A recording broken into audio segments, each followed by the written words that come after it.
Akala ko noon kapag negosyante ka, laging masaya kasi may perang pumapasok palagi.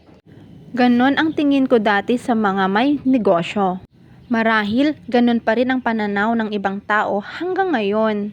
Pero ang hindi nila alam, kapag negosyante ka, sila nagpapahinga na, ikaw nagtatrabaho pa.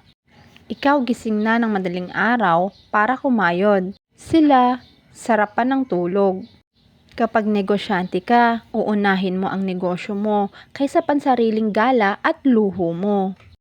Kapag negosyante ka, patatagan talaga ng loob at isip. Daming problema, madaming hindi maniniwala, madaming hihila sa'yo pababa. Kapag negosyante ka, madalas di ka nakakakain sa tamang oras.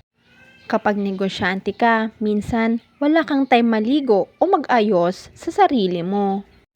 Akala nila humahakot ka lang ng pera.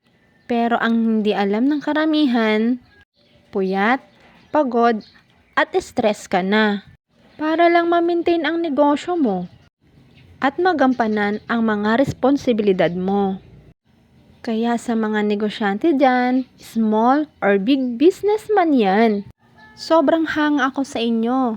Tuloy mo lang ang business mo. Soon, magiging worth it lahat ng pagod mo. May the Lord bless us all.